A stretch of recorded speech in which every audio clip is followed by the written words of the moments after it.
When love breaks, let the child be whole.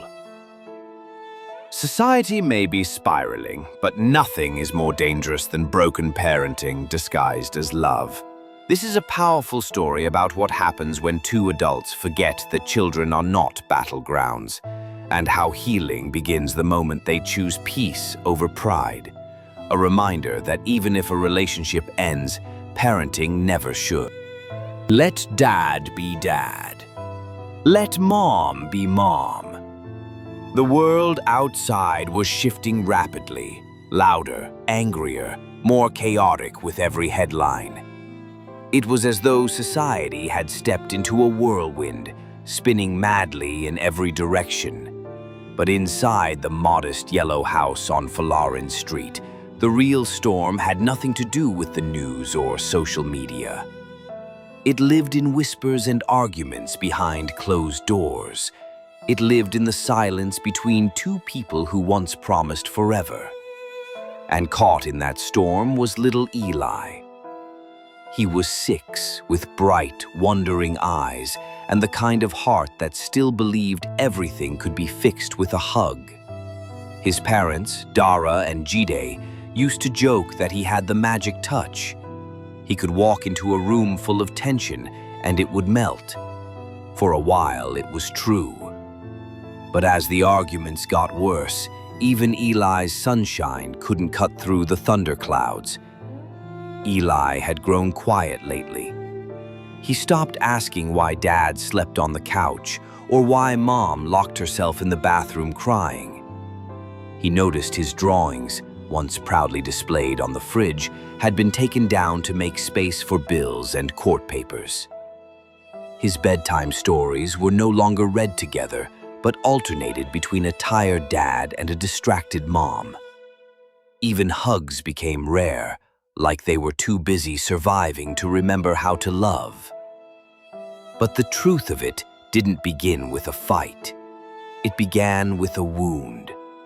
Dara and Jide met in university, both idealistic and hungry for life. Dara was fire, bold, fierce, unapologetic. Jide was earth, steady, patient, grounding. When they fell in love, it was like watching a miracle happen. Friends swore they'd found the kind of love that survived time, and for a while they had. But love is more than sparks.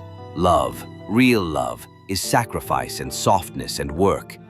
And once life started piling on, the job losses, the pressures, the expectations, they forgot how to be lovers. They became parents, then roommates, then enemies. The final blow came not with infidelity, but with indifference.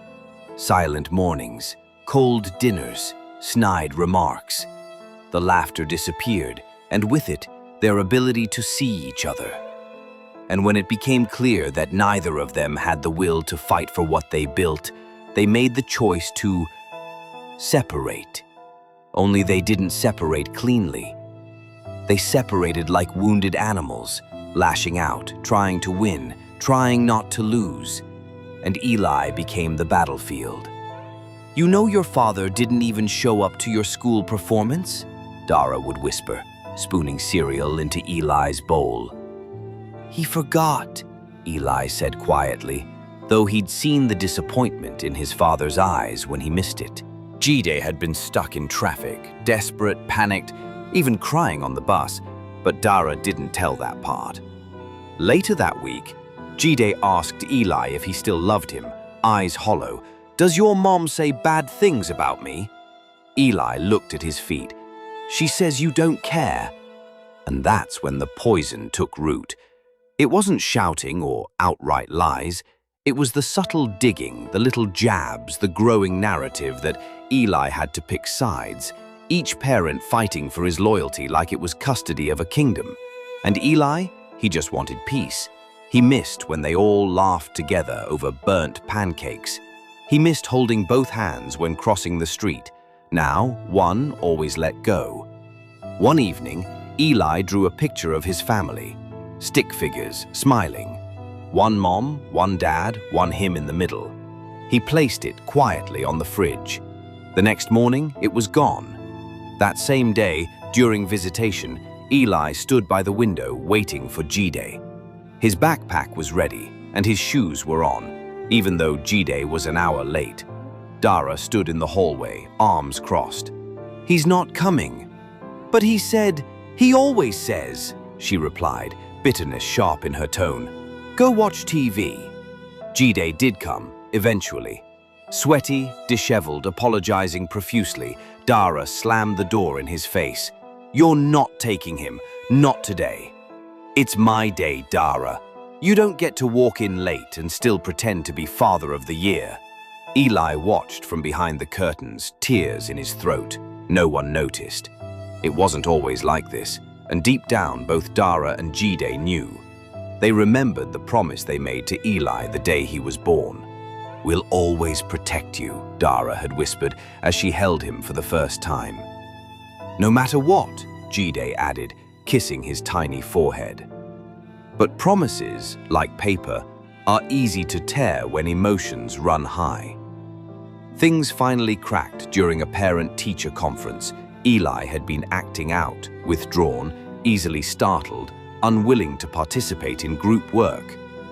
"Eli's a brilliant child," the teacher, Miss Adese, said gently, "but he seems conflicted, like he's trying to choose who he can be in front of.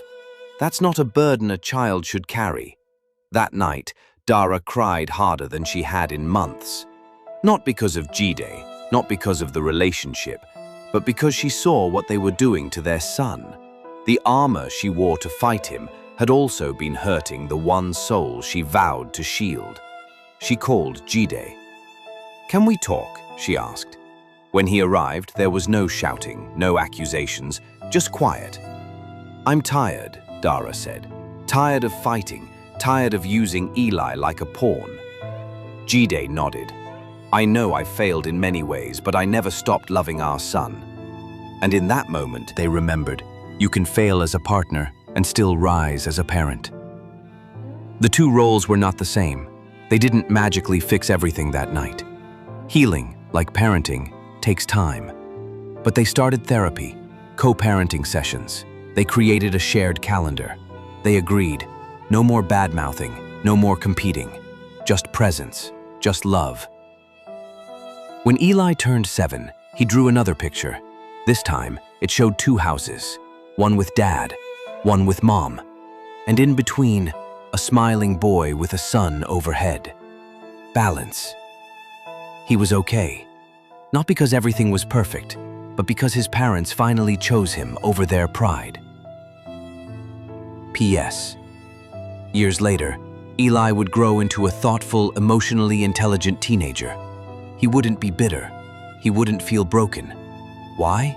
Because even though his parents didn't stay together, they learned to show up for him in the way that mattered most, with consistency, with respect, and without poison.